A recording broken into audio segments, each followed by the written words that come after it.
Hey everybody, it's Michael Geddes here. Big milestone this week, just hit 300 subscribers on YouTube. I want to thank everybody who's been following me up until this point. It's really an honor to even have 300 subscribers, and just a big thank you to everybody. My daughter left this comic book on my pillow today. I told her I was going to go make a video, and she was like, "You got to show off my comic." And I was like, "All right." So this is the Megatoad, right? This is the Megatoad, and you gotta hand it to her. She's got the body language going on here pretty good, and she's got those bent elbows. Lydia's 6, so yeah, big shout out to her and making a quick comic. She even got the staples in there and everything, right? So this is a normal frog. You know, he's going through his little life here. And basically the frog transforms. The frog put money into a hat, and then the frog turns into a vampire, right? And if you didn't get it in that one, I think this is kind of clarifies a little bit. The frog, it found out, was just a normal frog, but in chapter 2, the frog still had pink legs from being a vampire frog. It was still half vampire frog. The frog was not a normal frog still, but it was the calmest frog ever, and it lived by a lake. And that ends the book. The back ad was sold to Lydia, who it was written by Lydia Ann Geddes, and it was to her sister Emily. So big shout out to Lydia for pulling together and having her first comic book. I was 40 when I first got my sad excuse of a comic book finished and put on Amazon. So pretty big accomplishment for a 6-year-old. So that being said, thank you, Lydia. I hope you're very proud, because I certainly am. This video is just going to be going through some comic books that I've been picking up lately. I haven't been really buying too many comic books lately to sell. A lot of books that I've been buying are just for my own personal collection, or books I'm interested in, or books that I just feel like I'm finding for a good deal and I've always wanted. Stuff like that. Nothing too fancy here. I feel like I have a lot of inventory right now. So, and I have a lot to list online. So I've just really been trying to lay back and just enjoy comics for what they are. And when I get a chance, I put them online and sell them. But, the objective really right now is just to read. I got to read a reprint of Giant Size X-Men last night, which was really fun. It's kind of cool because people, they're starting to come up to me at work and just be like, "Hey, I've got a bunch of comic books I don't want." My buddy Aaron, he just came by my desk at work the other day and just gave me these comics like that he got in a mystery box and he just didn't want. That's such a cool Batman Catwoman comic, the DC Black Label. Tom King. I thought it was a Jim Lee for a minute, but it's not. It's just such a great piece of art. Really quirky time for Detective Comics. This is Detective Comics. Gosh, can't even find a number on these.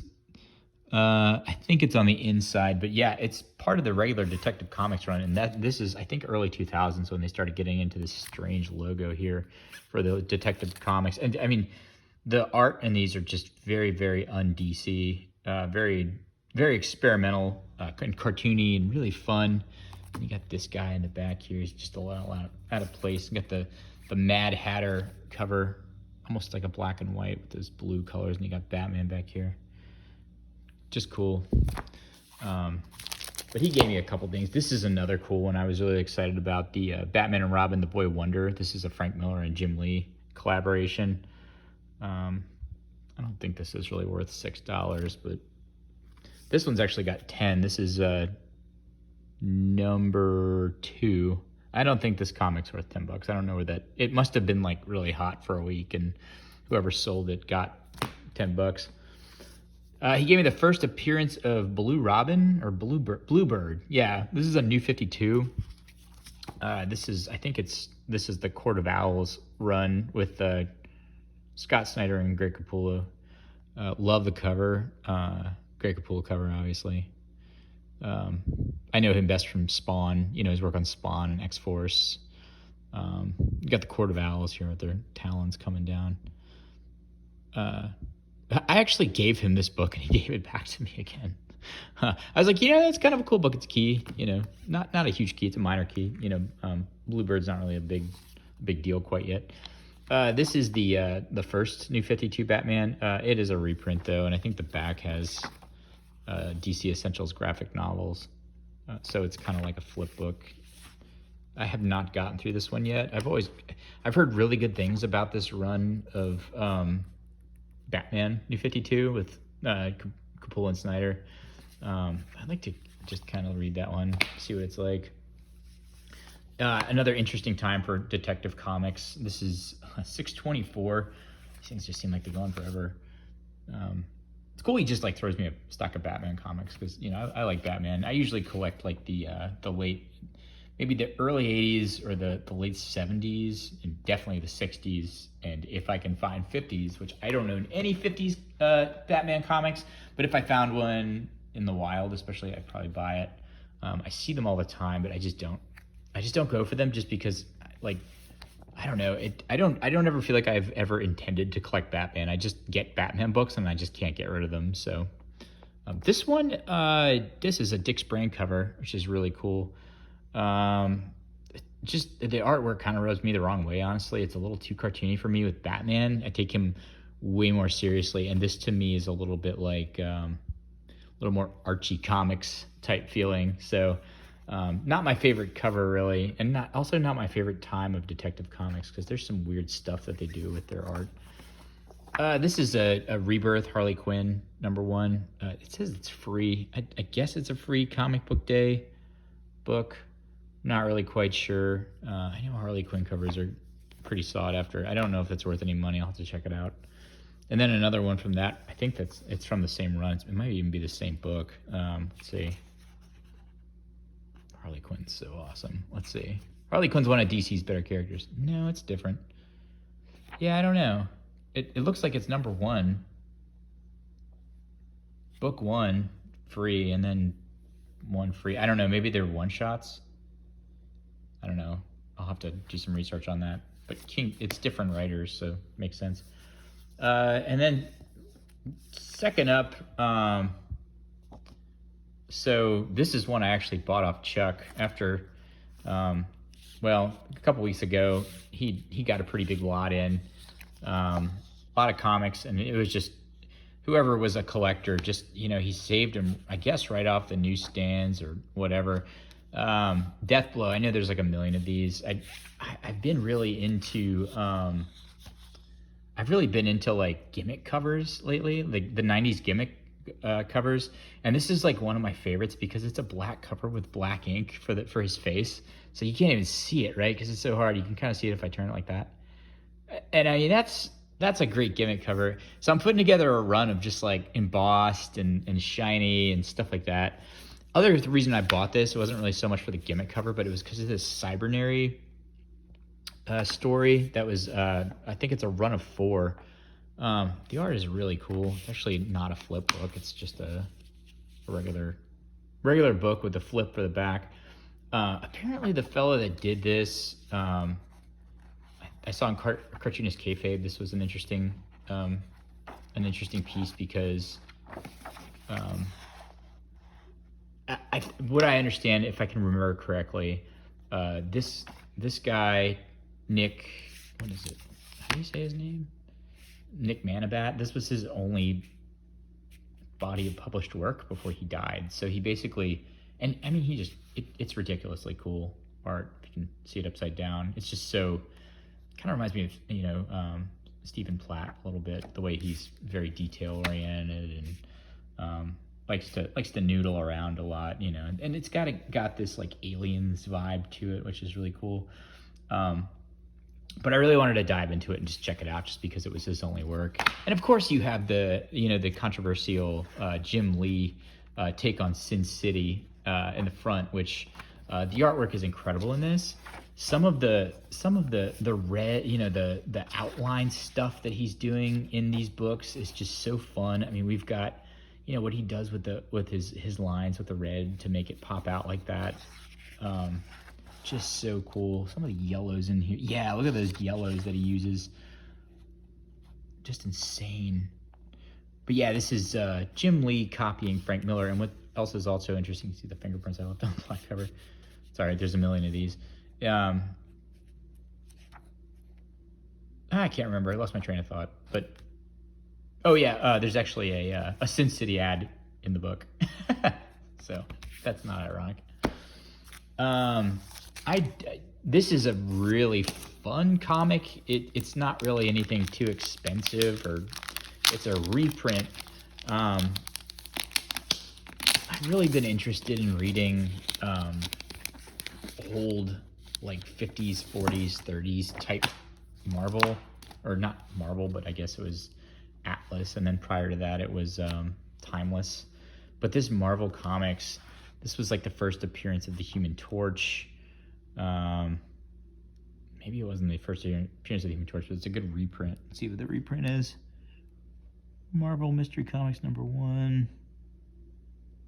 I can't find the reference where it was from. These are just really fun to get through. I read this on the plane a while back. There's a good vision, you know, prior to the Avengers, and I think this is the first appearance of Namor. So I think it's the first appearance of all three. Just a fun read. Square bound book. It even had a little water damage. I think I got it for a couple bucks at an antique store. I just saw it and was like, I'm gonna read that all the way through. Definitely worth picking up. I love the old header on the Marvel Comics logo. Of course, you got a lot of tropes going on here from the 50s. Very fun. Aaron, the guy who gave me the Batman comics, he also gave me this. I thought this was really cool. This is a sealed Hero Illustrated. Got a Crow feature, Neil Adams. Hero, what number is this? And it's also, the other cool thing is it's got a X1 special, Hero special, and then a Crow trading card. That's a cool combo right there. I really wanted to open this. It's sealed, but I don't know. They're so corny, you know, like they're so out of date. It probably wouldn't really mean very much to me to open it at this point. I think it's Shadow Man, some of the Valiant characters on here. Solar Man, the Atom. Oh, these two are from Chuck. I bought these off him the first time I went over to his house and looked through his collection that he got. Maxx 5 and 6. Both are just so incredibly fun to read. If you can get your hands on the Maxx series, I would definitely, you know, put this on your stuff to read list. Maxx 5 and 6, they're great. You can actually, as soon as you're done reading them, you can pop over to YouTube and watch what they did with these on NTV in the Maxx series. I think they went up to like issue 8. I think it's either 6 or 8. So they do 1 through 6 in animation style, and it's kind of fun to see what they changed in between the book and the animation, because there's really subtle differences. Like this one, for example, has what's his name, Savage Dragon in it, and he's like one of the, you know, he does a little cameo in here.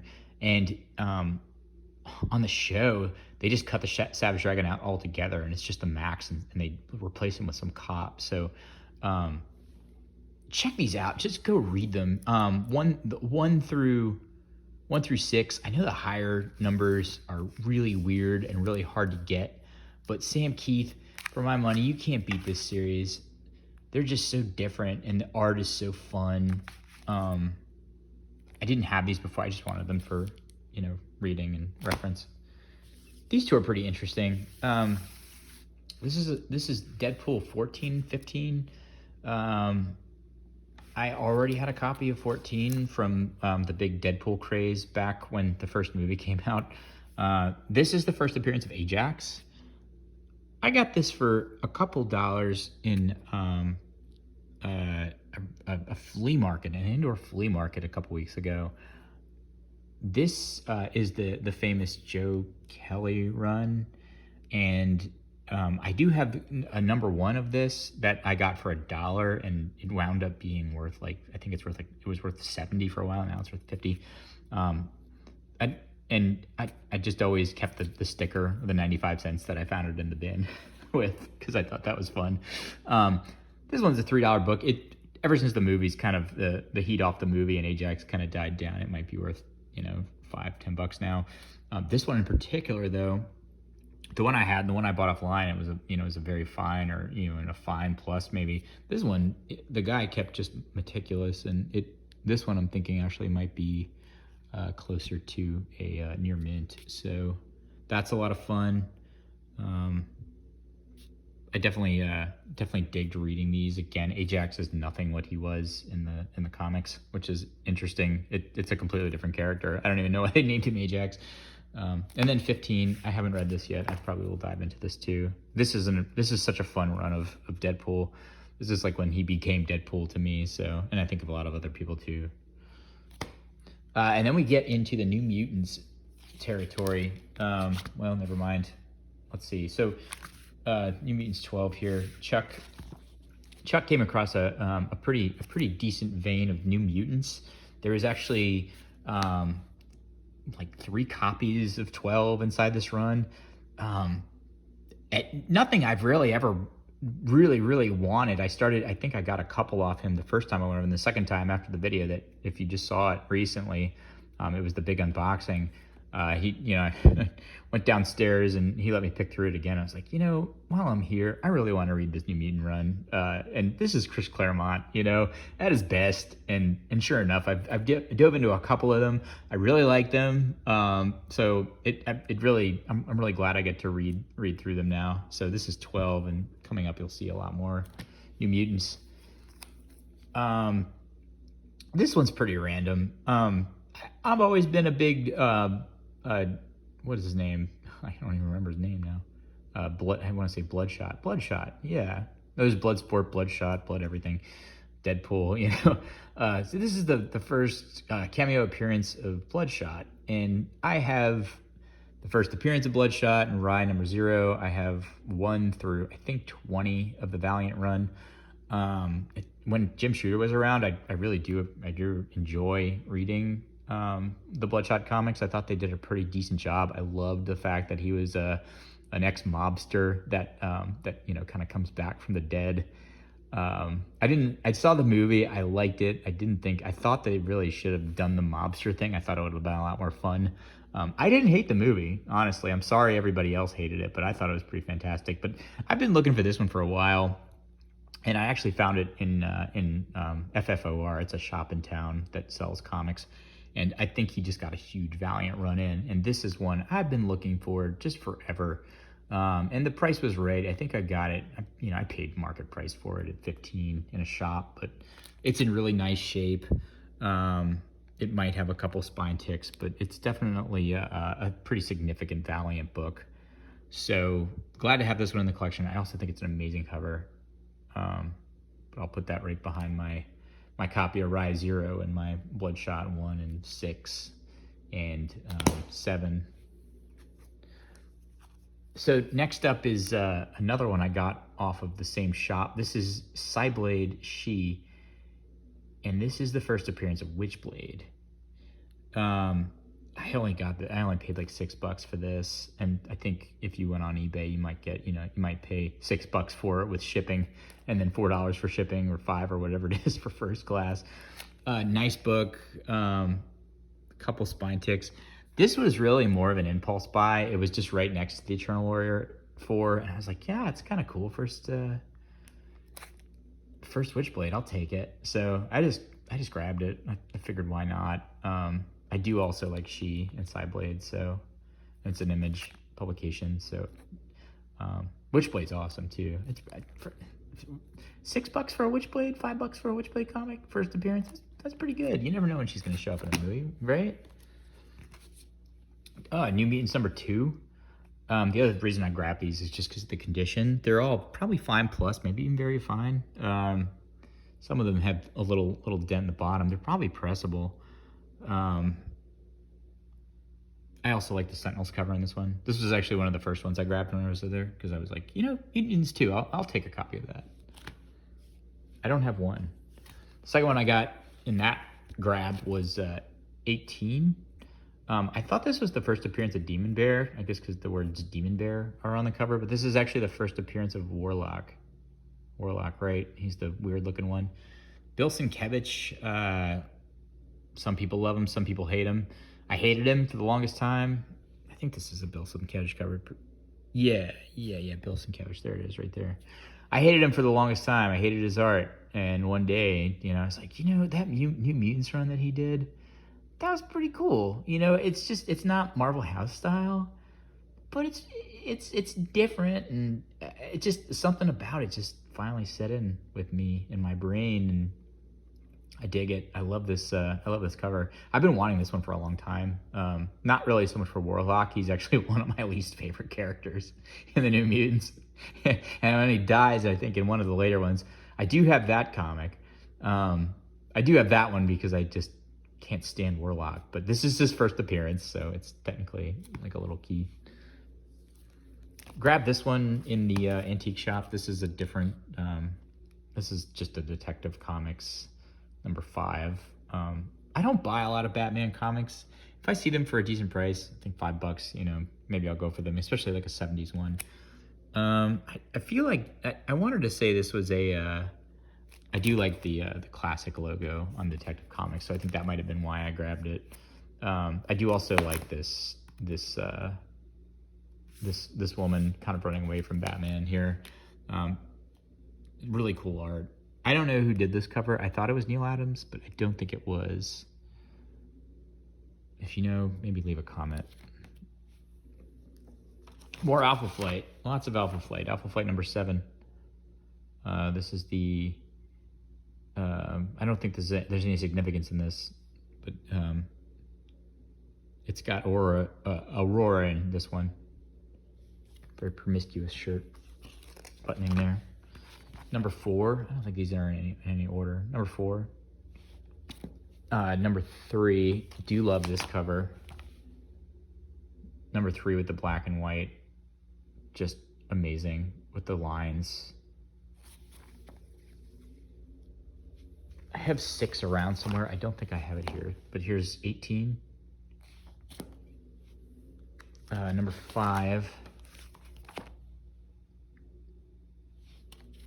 I think this is a Puck solo story. Check these out. And these are all, I do have number 17, the one with the X-Men cover. I have like 3 copies of that right now. I have no idea why. The one I got from Chuck is in really nice condition. And then back to the New Mutants run. So we've got another Demon Bear cover. Bill Sienkiewicz, I believe. It's so unmistakable, his art and his signature. Love it or hate it, right? Here's 20. Check this one out. This is some Fear and Loathing in Las Vegas stuff, right? Wow, got Cannonball back there. Cannonball is a very popular character. I just can't believe how they pushed him to the front of all these books. I guess he was the cash cow. Cool Sunspot. He looks like he's fun to draw. I don't think this is a Sienkiewicz run, though. I think this is somebody else. I can't remember who did these. This is number 4. That's a cool cover. This is number 5. These are awesome. I can't read whose signature it is. I should know this. I don't recognize it. Looks like Newman, I guess. Gil Kane, maybe? Gil 83. Huh. Silver Samurai cover. Number 5. That's a cool cover. And then we got number 6 here. I gotta tape these things. Drives me nuts. Another Silver Surfer cover. Got the Cannonball. Got the money character flying into him. New Mutants 11. Check out this cover. Look at that. Look at the line work on the, what's her name? I gotta read these. And this is a Simonson cover, which I think is ironic because I think it's Walt Simonson on this one. I think later on, Louise Simonson takes over later on in the series as the writer. Number 7. One more muty trick, boy, and your mama dies. Oh, that's warm. I did read this one the other night, just because it's the first one I got through. I don't know why I read it. Didn't read 2. Fun book. Claremont, so wordy, so many characters, so much drama. There's a crossover with the Brood from the X-Men run. I think it's like 165 and 166, or 166 and 67. So the X-Men kind of intermingle in this one a little bit. It was a fun read, and it has some really good character building in it too. You know, Claremont's gift to the world is his characters and his world building. Here's 17. This is a great cover. Another Cannonball money shot. Getting smacked. Ouch. I think Cannonball, he's invulnerable, right? You can't kill Cannonball. And here's number 15. This is another just amazing cover. This is Mandrake here on the cover. I don't know his work. Just look at all that. Look at all the drawing going on in this character here. These were all from Chuck again, and the last one I got from Chuck that was raw was this. This is Iron Man 170, and it's the first time this person's Iron Man. I don't remember his name off the top of my head. It's a minor key. Cool book, great condition. I do love Iron Man. I've just been collecting him, kind of like my love for Batman. I think something about the like billionaire who like has a superhero persona is really interesting to me. I'd love to see an Iron Man. I'm sure there is one out there, an Iron Man versus Batman fight. I think it would be pretty fun. But I guess with Batman being like a super genius, probably he would win. But yeah, I had to grab that one. And the last one, I don't know if you saw the last video, by the way. If you have, just go check it out, because some of the books that Chuck pulled out of this box were amazing. And the story behind it is basically like, I got done filming, turned the camera off, and I got talking to him. I was like, yeah, this book is a nice book for its condition. And he's like, yeah, I mean, you'd probably get like $300 for it on eBay, or 200 at the least. And I was like, 200 at the least? You tell me I could have this book for 200? And he's like, yeah, dude, you could take it for 200. And I'm like, all right. So I like put it down, and I was thinking about it. And I was just like, it was like one of those things, like, y'all know the feeling. Like, you ever have a book that just like talks to you? I've had books that, like, certain objects, like I'll be at a yard sale and this thing will just be talking to me, and I'll be like, I need to buy this, Like, I found some lenses at a yard sale one time, and I was like, they were just talking to me. So I bought them, and I wound up making like $200 off selling them online. Just some lenses from like an old projector back in the day. But this book was talking to me. And I,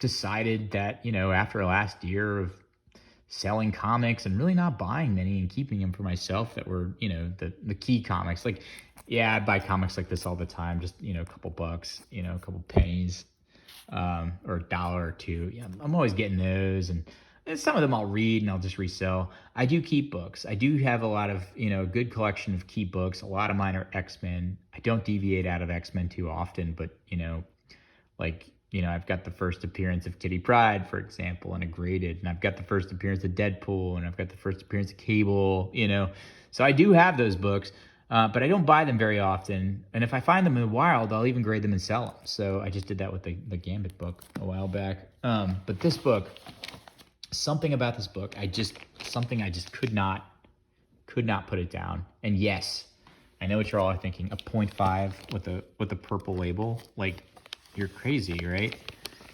I thought I was crazy too, but honestly, like, I'm not a big grading book guy, right? And if I was going to put one grade in a capsule that had value, that I'd want to keep together because it was falling apart, like a Shock Suspense Story 22, or a Golden Age book that was just deteriorating my hands, that would be like my big exception to say yes. I'm going to put this inside a capsule to keep it together. And it's more of just a, a wall book more so than a reader copy. But this book was, the cover is just in amazing condition for what it is. The restoration, it's on the inside on page 1. The page was reattached. There's some glue and the third wrap is missing, so that's why it gets the 0.5. But I mean, it's the first full appearance of Galactus, and that is in this book. And, second appearance of Silver Surfer. I own 2 Fantastic Four books. I mean, I have tons of them in the inventory, but, no intention of keeping them. They'll probably go up in, lots eventually. This book, I'm going to hang on to this, and I'll probably give it to one of my kids. I'll give it to one of my girls. You can see that they're into comics. I can't keep Emily out of the comic boxes, the 2-year-old and the 6-year-old. She loves to draw them and read them and everything. So, yeah, I know it's a 0.5, and, be it as it may, it's my 0.5. So what a great book. Thank you, Chuck. I'll stick this one in the PC and treasure it for a very long time. So anyway, I want to thank you all for just hanging in there with me for 300 subscribers. I mean, just thank you so much. Thank you to everybody who supported me with this channel. My daughters, my wife, my friends, my comic book community, Chuck, Hayden, thank you for letting me show off your comic collections and your graded books.